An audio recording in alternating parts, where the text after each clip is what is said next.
Hello, friends. Welcome back to my YouTube channel and welcome to the Michelle Fondin Author vlog. This is episode number 30, and today we're going to talk about why going slower can help you progress, move forward even faster, and reach your goal even better and better. Believe it or not, I've got a story for you. I am the author of 12 published books, including Heal Yourself, A Return to Wholeness, the integration of body, mind, soul, and spirit, and The 8 Limbs of Yoga for Modern Times, a practical guide to the Yoga Sutras of Patanjali.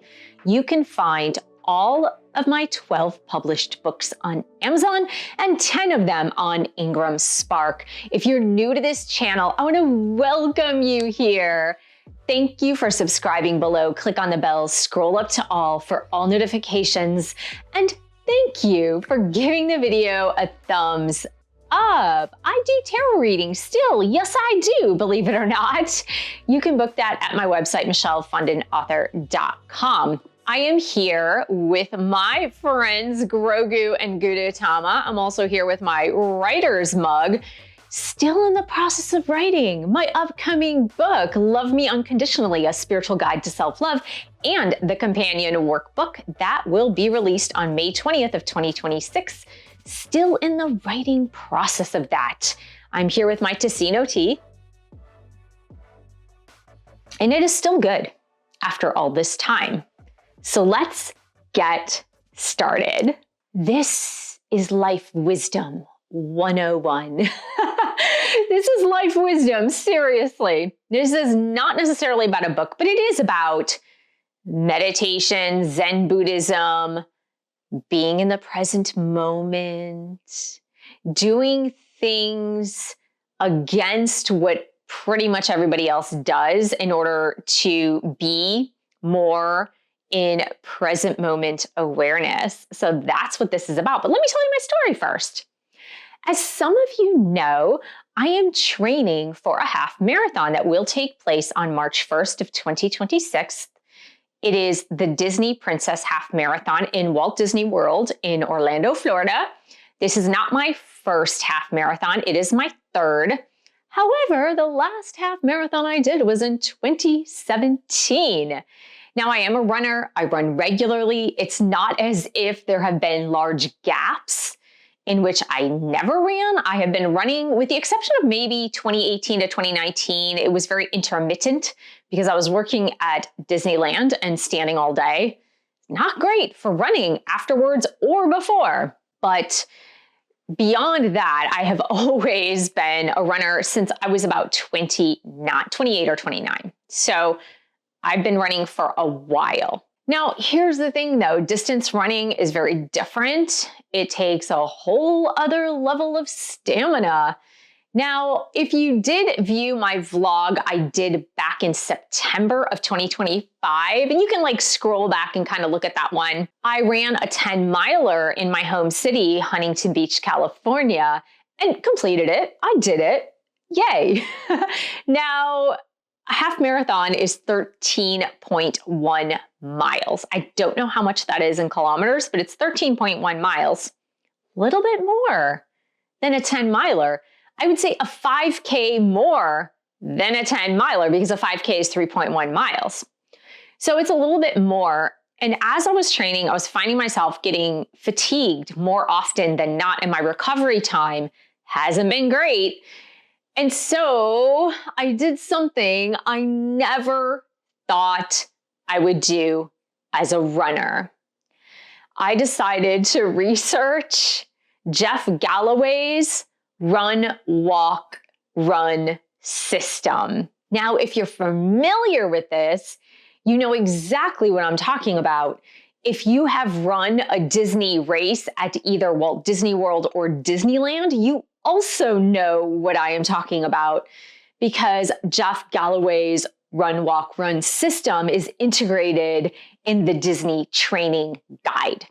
So I've known about this for quite some time. I ran my first Disney race in 2015. I'll try to put a picture there. I ran it with my sister, and I didn't use the run, walk, run, but my sister did. So we were running at different paces. Being a runner, I really thought it was a sign of weakness or a sign of just not being a runner, right? Maybe you're not a runner and you want to run or walk, run a marathon or a half marathon. That's a great system. So I thought for non-runners, right? To complete a half marathon, 10K, 10 miler, or a full marathon. So I thought this is a great system for people who don't run, right? But for runners, it doesn't seem like it makes sense. So a couple of weeks ago, as I was finding myself just dreading the longer runs, like I didn't even want to think about it and how much I was dreading it. And I took all the other measures. I took nutrition with me, gels, gummies for runners, and I do stretching before and after, but I was still really dreading those longer runs. And so I decided, well, what if I were to try this run, walk, run system? So I viewed a couple of YouTube videos explaining how to use the system. And so I tried it 1 week.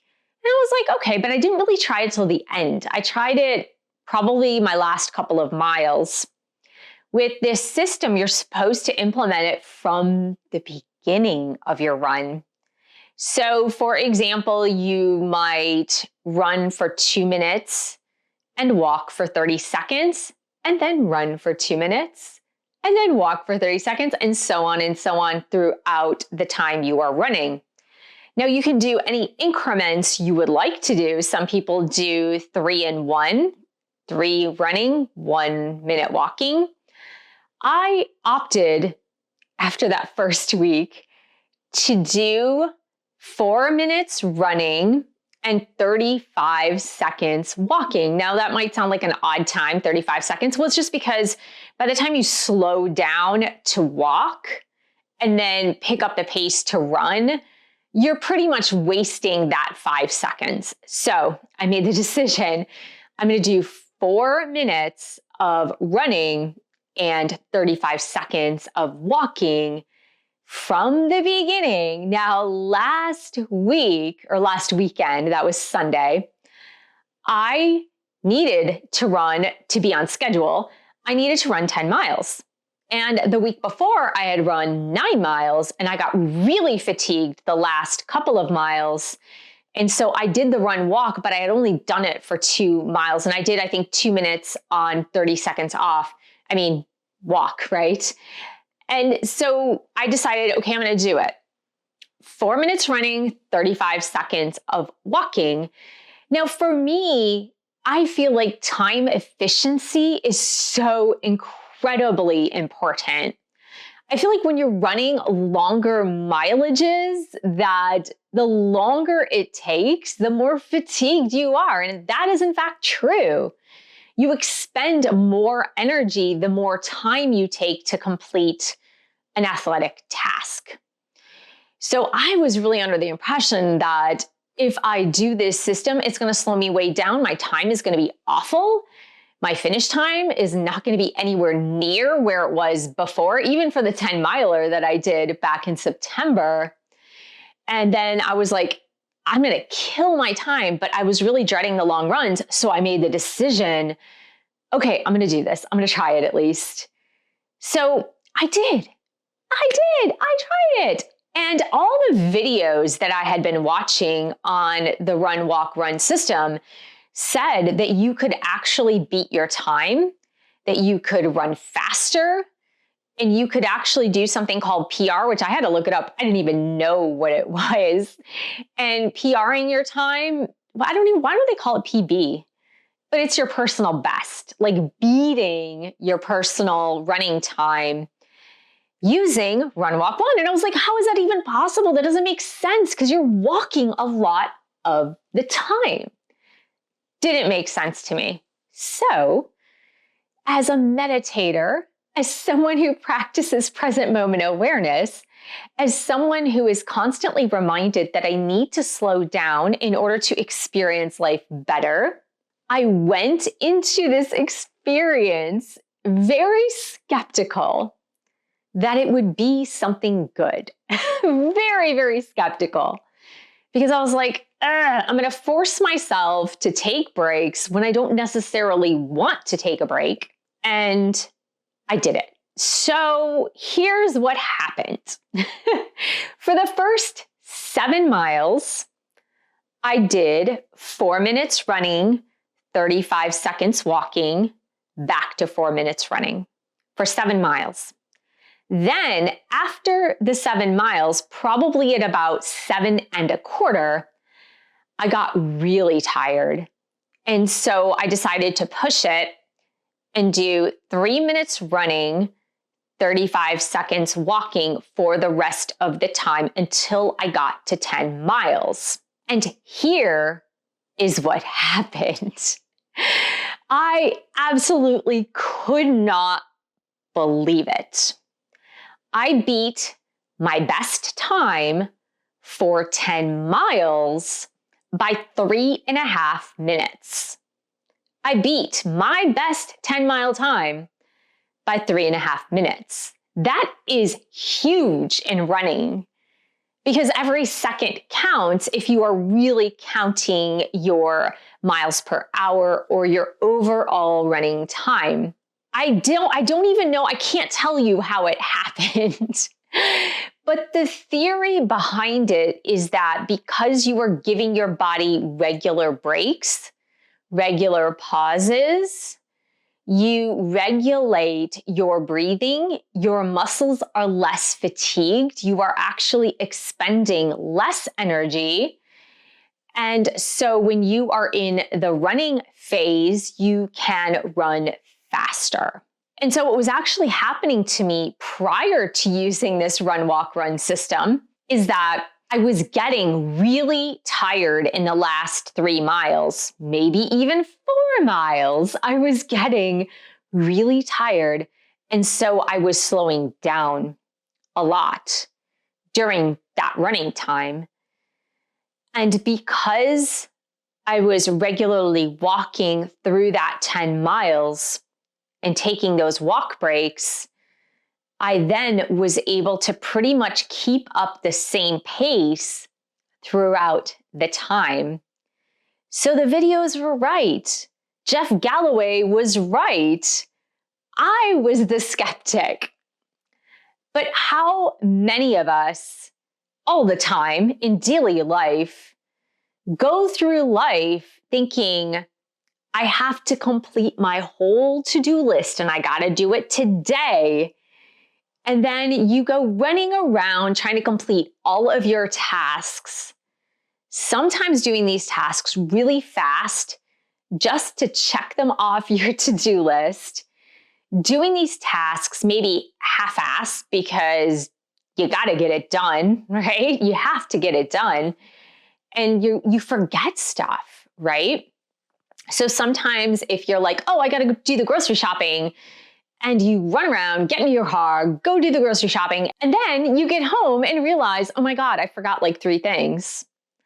Or you're running around trying to like tidy up your home, and then you run into a wall and stub your toe because you're really trying to get all of these things done. And so a lot of times we're just under the impression that doing things fast, being time efficient, getting things done really quickly, or constantly being busy to accomplish our tasks, that we are really going to be more fulfilled because we are accomplishing more. But what I learned with a swift kick to my butt is that if you slow it down, you actually accomplish more, better, and faster. And I really believe that that is an actual lesson here, is that what your brain is trying to tell you is not true. What society is trying to tell you is not true. You don't have to run around like a chicken with your head cut off in order to move through life, get ahead, get things done, get more accomplished, but it's usually from the quiet space, the slowed down pace that you can get more done because you're less prone to error. You're less prone to running into walls and forgetting things like we usually do. Or have you ever had a really super busy day and then you misplace your keys, or you misplace the shoes that you were absolutely going to wear that day because they go with the outfit? And you get to the gym, for example, and you forgot your running shoes. You got everything else in your gym bag, but you forgot your running shoes. When we slow down and we remind ourselves that it is okay to slow down, we can accomplish more, way more. Shaving off 3.5 minutes off my total running time for 10 miles, that is not nothing. That is something. That is crazy. And I don't even know if not nothing, that's a double negative. It's something, right? Yeah, that would be a positive. I had to think about that for a minute. But that takes me back to meditation, because a lot of people are really hesitant to even try meditation. A lot of people don't want to meditate because they feel, among other things, right? Some people say my mind's too crazy, I think too many thoughts. But a lot of people think, I cannot take 20 minutes, I cannot take 30 minutes and do nothing? Are you crazy? Have you seen my life? Have you seen all the responsibilities that I have, all the things I have on my plate? You want me to take 20 to 30 minutes twice a day and do nothing? What? But studies have shown, and my life has shown, that when you take the time to meditate, you do accomplish more because you're more organized. You're more connected with universal source. You're more connected with the flow of life, so that when you do take action, it is coming from an inspired place rather than a frenetic place. Now, let me tie this back into my experience with running, because I think this is really important here. When I set out to train for this half marathon, I had set an intention to run this half marathon faster and more efficiently than I had run any half marathon in my past. So I really wanted to beat my time by a lot, not by a little, but by a lot. And in the first few weeks of training, back to training, once I had taken a short break from that 10 miler, I injured myself within weeks. I had injured myself because I had been doing speed runs on the treadmill. I had been doing hills on another day, and I was running 4 days a week, which for my body is too much because I'm cross training as well. I'm doing weightlifting, I'm doing yoga, I'm doing ellipticals. So 4 days for me was too much. So I ended up injuring myself early in the process, early November, and I really couldn't get back to running till like early December. That took an entire month out of my training because I was really trying to work on speed. So I still had this in my mind. I really want to beat my overall time for the half marathon. And I had started training again very carefully because I had injured myself. And of course, as I'm moving through the training, it's going according to plan, but my times were not exactly faster.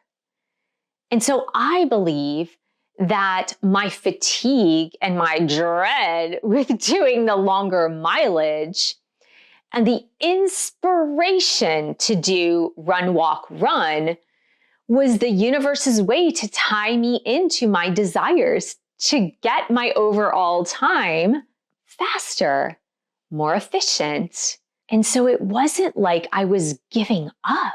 It's that the universe was handing me a gift and saying, if you slow down, you can actually run faster during the half marathon and have a better overall finish time. Now, I'm not there yet, but I will tell you, my last 2 runs have demonstrated this, that my time is better and my recovery time is better as well. Because when I was doing my long run with no breaks, or rather minimal breaks, I was dead for like the 2 days that followed those long runs. And even the day of the long runs, I was feeling quite fatigued and really couldn't do much. But implementing this run, walk, run system, it's been amazing. Last 2 weeks, I am not as fatigued as I had been. It's still tiring because you are training your body to run more mileage. But I will tell you right now, I wasn't like bedridden the day after the run, which did happen, or couch ridden. So go slower this week, and I assure you, you will accomplish more. And if you are interested in doing meditation, you can always take my meditation course online, on demand, at my website. I will put the link below for you. Thanks so much for joining me today. Stay tuned later this week for the 10 lessons that running has taught me about life. This can apply to anyone, whether you're a runner or not. I want to thank you so much for joining me here today. Thank you for subscribing to my channel below. Click on the bell, scroll up to all for all notifications, and thank you for giving the video a thumbs up. Thank you for sharing this with others who could use a little inspiration and motivation. Thanks so much for your support of my channel. You can purchase any of my 12 published books. You can check out my website and join a course or book a reading with me. And I will see you in the next video.